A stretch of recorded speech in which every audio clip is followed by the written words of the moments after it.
అధ్యక్ష మీ ద్వారా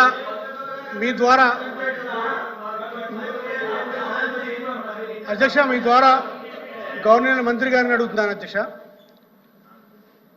as a laymen అడుగుతున్నాను అధ్యక్ష. మొన్న ఆగస్ట్ 15th స్పీచ్లో నరేంద్ర మోడీ గారు 2 ఇష్యూస్ మీద కాన్సన్ట్రేట్ చేశారు అధ్యక్ష. ఒకటి ఉమెన్ సేఫ్టీ, 2 మెడికల్ హెల్త్ మీద చేశారు అధ్యక్ష. అందులో భాగంగా మనకి ఇన్ని మెడికల్ కాలేజీలు శాంక్షన్ చేశారు, వచ్చినాయి. 5 పూర్తి చేసుకున్నాం, 5 రన్నింగ్లో ఉన్నాయి. మంత్రి గారు చెప్పేది ఏంటంటే నేషనల్ మెడికల్ కౌన్సిల్స్ వాళ్ళ రికమెండేషన్స్, వాళ్ళ అబ్జర్వేషన్స్, కొన్ని డెఫిషియన్సీస్ ఉన్నాయి, ఏ డెఫిషియన్సీ ఉన్నాయో రిమార్క్స్ రాశారు. దానికి గవర్నమెంట్ అండర్టేకింగ్ అడుగుతుంది అని చెప్పారు అధ్యక్ష. అధ్యక్ష ఈ 5 మెడికల్ కాలేజీలు గవర్నమెంట్ మెడికల్ కాలేజీలు అధ్యక్ష, ప్రైవేట్ మెడికల్ కాలేజీలు కాదు. మీరు ఎందుకు గవర్నమెంటు ఈ 5 మెడికల్ కాలేజీలకి అండర్టేకింగ్ ఇవ్వకూడదు? ఒకవేళ మీరు ఇచ్చుంటే కనుక ఈ 5 మెడికల్ కాలేజీలు ఈ సంవత్సరంలో ప్రారంభమయ్యే అధ్యక్ష. ఈ సంవత్సరంలో ప్రారంభం అవడమే కదా అధ్యక్ష. ఈ 5 మెడికల్ కాలేజీలో సుమారు ఒక్కొక్క మెడికల్ కాలేజీకి 150 సీట్లు వచ్చాయి అధ్యక్ష. ఒకటి. రెండోది, మీరేమని చెప్పారు అధ్యక్ష? సెల్ఫ్ ఫైనాన్స్ మేము దానికి వ్యతిరేకం అని చెప్పారు అధ్యక్ష. మీరు 50% సీట్లు వైఎస్ఆర్ కాంగ్రెస్ పార్టీ గవర్నమెంట్ ఉన్నప్పుడు 50% seats government tender quota, 50% self finance quota. మేము సెల్ఫ్ ఫైనాన్స్ కోటాకి విరుద్ధం. జగన్మోహన్ రెడ్డి గారు మెడికల్ సీట్లు అమ్ముకుంటున్నాడు అని చెప్పి వాళ్ళు చేశారు అధ్యక్ష. నేను మీ ద్వారా సభను అడుగుతున్నాను అధ్యక్ష, మీ ద్వారా గవర్నర్ మంత్రి గారు అడుగుతున్నాను అధ్యక్ష. అధ్యక్ష మీరు ఈ ప్రభుత్వ కళాశాలని పీపీపీ మోడల్లో వెళ్తున్నారా? పూర్తిగా ప్రభుత్వమే ఈ మెడికల్ కళాశాల నిర్వహణ జరుగుతుందా? 2 సూటి కోసం అధ్యక్ష. మాకు ఈ సభకు కూడా అంత సమయం లేదు. ఎస్ ఆర్ నో అంతే అధ్యక్ష. Thank you. ఓకే మంత్రి గారు. హిందీలో సామెత ఉంది అధ్యక్ష, చౌచూహా కాకే బిల్లి హజ్ నికలా అని. 100 ఎలకలు తిన్న బిల్లి ప్రాయచిత్తం కోసం హజ్జుకు పోయిందట అధ్యక్ష. విధ్వంసం సృష్టించి 8,840 కోట్లు ఖర్చు పెట్టాల్సి ఉంటే కేవలం 1,400 కోట్లు మాత్రమే ఖర్చు పెట్టి ఈ రాష్ట్రంలో వైద్య విద్య చదవాలనుకున్న పేదల కళలను ఛిద్రం చేసిన వాళ్ళు ఇవాళ మళ్ళీ అడుగుతున్నారు అధ్యక్ష. అధ్యక్ష సామెత అంటే కూడా అర్థం కాని మహామేధావులు అధ్యక్ష ఇప్పుడు వాకౌట్ చేయడానికి సాకు చూస్తున్నారు అధ్యక్ష వినాలి అధ్యక్ష. అన్నిటికీ సమాధానం చెప్తా, వినమనండి అధ్యక్ష. నా విన్నపం అధ్యక్ష, అన్నిటికీ సమాధానం చెప్తా. సెల్ఫ్ ఫైనాన్స్ స్కీము అధ్యక్ష, ఫస్ట్ ఫేజ్ కాలేజీల్లో, సెకండ్ ఫేజ్ కాలేజీలో వచ్చిన పాడేరులో సెల్ఫ్ ఫైనాన్స్ తెచ్చిందే వాళ్ళ అధ్యక్ష. నేను అది చెప్పే ప్రయత్నం చేస్తున్నాను. సెల్ఫ్ ఫైనాన్స్ తెచ్చింది మీరు కాదా? జగన్మోహన్ రెడ్డి గారి ప్రభుత్వం కాదా? సమాధానం చెప్పమనండి అధ్యక్ష. కాదంటే చెప్పండి అధ్యక్ష. తెచ్చింది ఎవరు? సెల్ఫ్ ఫైనాన్స్ స్కీమ్ మెడికల్ కళాశాలల్లో తెచ్చింది ఎవరు? తెచ్చిన వాళ్ళు ఇవాళ బురద చల్లే ప్రయత్నం చేస్తున్నారు. ప్రాయశ్చిత్తం ఇవ్వమని మాకు కోరుతున్నారు అధ్యక్ష. ఇది సమాధానం చెప్పాలి అధ్యక్ష మొదటిసారి. సరే, రెండో ప్రశ్న అధ్యక్ష. వాళ్ళు అధ్యక్ష సాకు వెతుకుతున్నారు అధ్యక్ష. వాకౌట్కి నేను ముందే విన్నవించాను అధ్యక్ష. వాకౌట్ కోసం అధ్యక్ష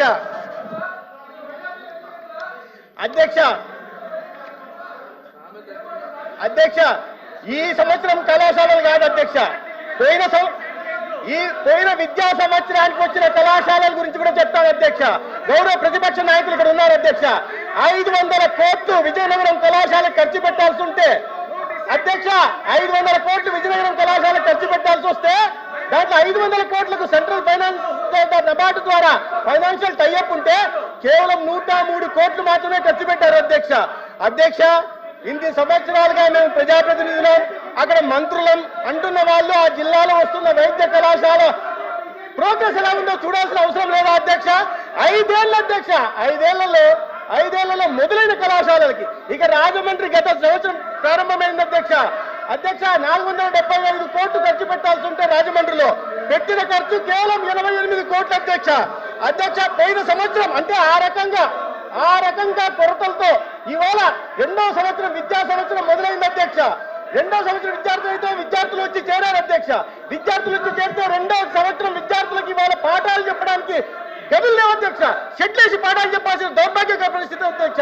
అధ్యక్ష బోధన సిబ్బంది 50%. అదేమన్నా ఆర్ట్స్ గ్రూప్ అధ్యక్ష. మెడికల్ కళాశాల అంటే వీళ్ళకి తెలుసా అధ్యక్ష? మెడికల్ విద్య అంటే వీళ్ళకి తెలుసా? అనాటమీ అంటే వీళ్ళకి తెలుసా? చెప్తున్నారు. ల్యాబొరేటరీ లేకుండా, ఎక్విప్మెంట్ లేకుండా, బోధనా సిబ్బంది లేకుండా ఎలా ప్రారంభించారనేది పెద్ద ఆశ్చర్యం అధ్యక్ష. ఇవాళ నేను చెప్తున్నాను, పులివెందుల్లో 47.5% బోధనా సిబ్బంది లేదు. ఈ ప్రభుత్వంలో మేము వచ్చిన తర్వాత మేము వస్తూనే నోటిఫికేషన్ ఇచ్చాము. 320 ప్రొఫెసర్లు, అసోసియేట్ ప్రొఫెసర్లు, అసిస్టెంట్ ప్రొఫెసర్ నోటిఫికేషన్ పులివెందులు వెళ్ళడానికి ఒక్కరు కూడా అప్లై చేసుకోవడం లేదంటే చెప్పండి అధ్యక్ష. కళాశాల లేకుండా, కాలేజీ లేకుండా, హాస్టల్ లేకుండా పిల్లల్ని ఎలా చదివించాలి అధ్యక్ష?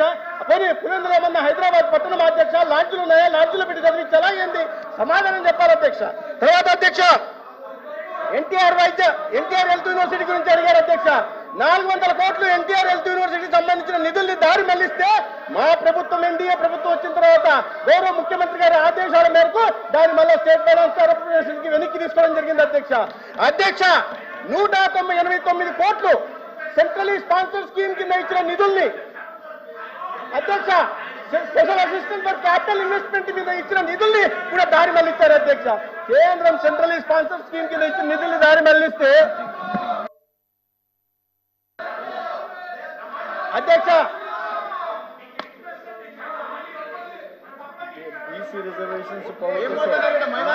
సెల్ఫ్ ఫైనాన్స్ లో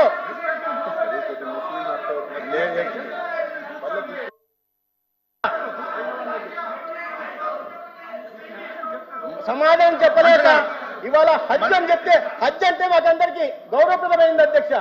మైనార్టీల కోసం ఇవాళ ప్రత్యేక మంత్రిత్వ శాఖ ద్వారా అనేక కరం సీకో కమారే నయి మంజిల్ నయి సబేరా తీసుకొచ్చింది నరేంద్ర మోడీ గారు ఎన్డీఏ ప్రభుత్వం అధ్యక్ష. ఇవాళ ముస్లింలను పేదరికం పైకి తీసుకొచ్చిన ప్రయత్నం చేస్తున్నారు. ముస్లింల హక్కుల కోసం మాట్లాడుతుంది నరేంద్ర మోడీ గారు అధ్యక్ష. ఇవాళ నాగుల మీద భూదేతుల గురించి మాట్లాడుతున్నది ఎన్డీఏ ప్రభుత్వం అధ్యక్ష. వీళ్ళేంటి అధ్యక్ష? వీళ్ళు మాట్లాడుతున్నది వీళ్ళేంటి అధ్యక్ష? హజ్ అనే పదం ఇక్కడ పార్లమెంట్. నాకు ఒక విషయం చెప్పండి అధ్యక్ష. ముస్లిం మైనార్టీలను నేను కోరుతున్నా, ఈ సభా మాధ్యమంగా, మీ మాధ్యమంగా హజ్ గురించి ప్రస్తావించడం అన్పార్లమెంటరీ అయితే నేను ఆ శబ్దాన్ని వెనక్కి, హజ్ అనే పదాన్ని వెనక్కి తీసుకుంటాను అధ్యక్ష. అన్పార్లమెంటరీ అయితే ఆ పదాన్ని వెనక్కి తీసుకుంటాను అధ్యక్ష. కూర్చోండి.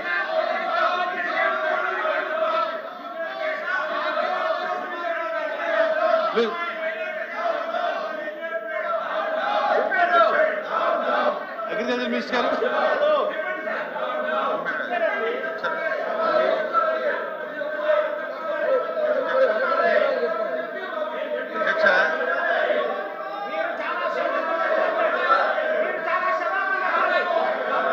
దయచేసి నేను రూలింగ్ ఇస్తాను, వినండి.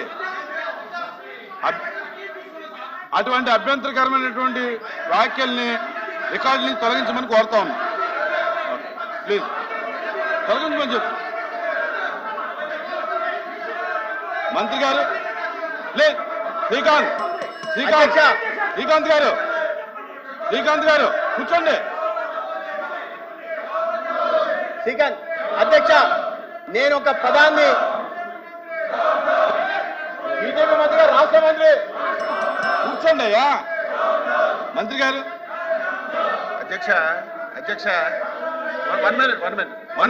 వినండి ఎవరైనా చెప్తున్నారు, వినండి. 1 minute అధ్యక్ష. వీళ్ళు అధ్యక్ష గౌరవ సభ్యులు దేని మీద అభ్యంతరం చెప్పారు దానికి క్లారిఫై చేయడానికి మంత్రి గారు లేచారు. మీరు కూర్చోండి, మంత్రి గారు చెప్పిన తర్వాత మీరు సాటిస్ఫై కాకపోతే అప్పుడు మీరు లేచి అడగండి. అవకాశం ఇవ్వండి. మాట్లాడి చెప్తారు, అవకాశం ఇవ్వండి. కూర్చోండి, మాట్లాడతారు. మంత్రి గారితో ఎవరైనా చెప్పిస్తా అన్ని మాట్లాడి చెప్తారు, చెప్తారు మంత్రి గారు. భాషా గారు వినమ్మా. కూర్చోండి కూర్చోండి బాబు కూర్చోండి అరే మంత్రి గారితో చెప్పిస్తాను కూర్చోండి. మంత్రి గారు మాట్లాడుతూ కూర్చోండి. చెప్తారు అంటున్నాడు కదా ఇజ్రాయెల్ గారు దానికి ఇప్పుడు దానికి ఆన్సర్ చెప్తారు.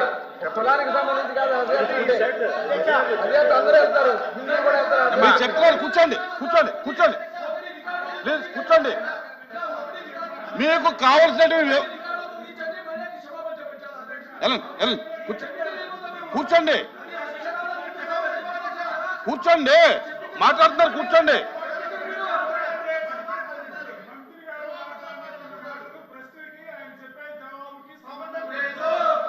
ఓకే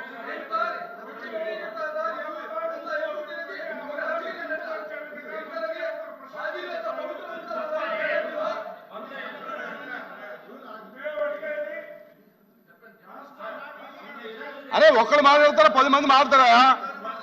ఏం అది చెప్పిందా ఉండండి. మీరు అడిగారుగా. అరే మీరు మాట్లాడుతున్నారు, మీరు అడిగారు, మంత్రి గారితో చెప్పిస్తాను ఉండండి.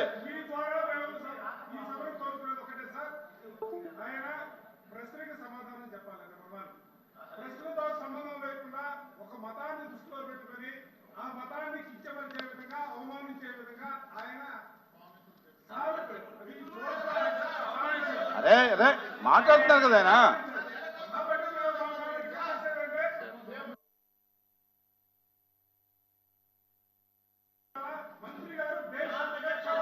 కూర్చోండి కూర్చోండి కూర్చోండి కూర్చోండి కూర్చోండి.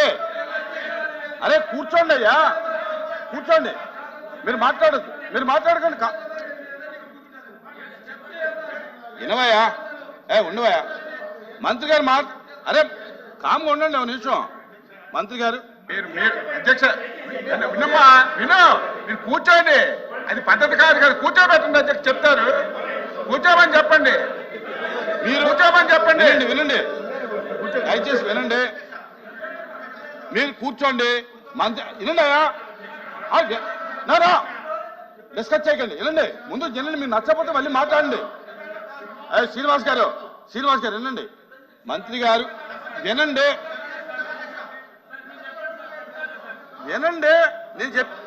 నేను చెప్పింది ముందు వినండి అయ్యా. వినండి. వినవయ్యా ఓ నిమిషం. ఇప్పుడు మీరు అడిగారు, మీ అభ్యంతరం తెలియజేశారు. మంత్రి గారు దానికి చెప్తా అన్నారు. మీకు నచ్చకపోతే మళ్ళీ మాట్లాడండి, ఇబ్బంది ఏం లేదు. కూర్చోండి రాకపోతే మళ్ళీ రండి. వెళ్ళండి కూర్చో స్వామి. కరెక్టే. ఎవరిని ఎవరు కించపరచకూడదు.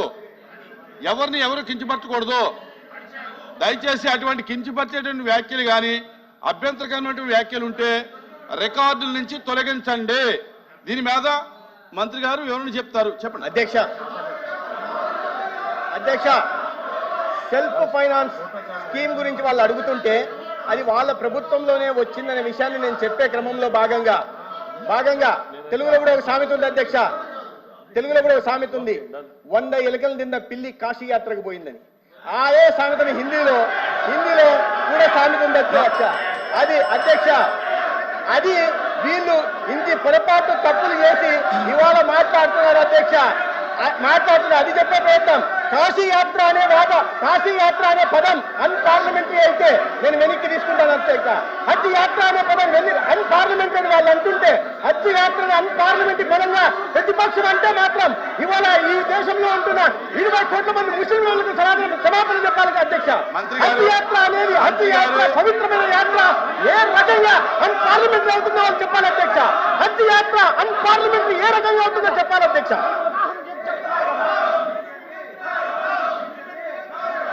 మంత్రి గారు మీరు హజ్ యాత్ర కాబట్టి మీరు నిర్ణయించండి అధ్యక్ష. వినండి. హజ్ యాత్ర అన్పార్లమెంటరీ కాదు, కాశీ యాత్ర అన్పార్లమెంటరీ కాదు. కానీ దానికి ముందుండేటటువంటి పదాలు అన్పార్లమెంటరీ కాబట్టి దాన్ని మీరు ఉపసంహరించుకోండి. అది సామెత అధ్యక్ష. పెద్దలు పెట్టిన సామెతలు అధ్యక్ష. మన పెద్దల్ని గౌరవించుకోవాలి అధ్యక్ష. పెద్దలు ఎంతో అనుభవం రంగరించి మేళవించి ఈ సామెతలు తెచ్చారు అధ్యక్ష. వాళ్ళని అగౌరవపరిచినట్టు అవుతుంది అధ్యక్ష.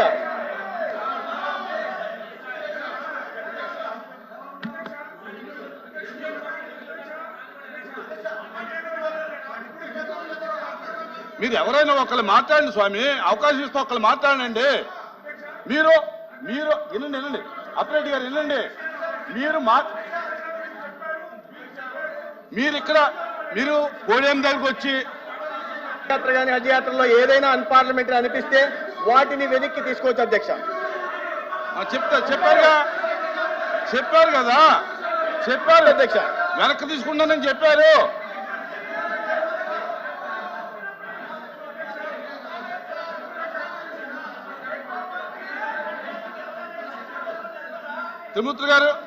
త్రిమూర్తి గారు సార్ హజ్ యాత్ర అనేటువంటి పదం వారు వాడినప్పుడు ఏ సందర్భంగా మాట్లాడారు? హజ్ యాత్ర గురించి మాట్లాడితే తప్పు కాదు, కాశీ యాత్ర గురించి మాట్లాడినా తప్పు కాదు.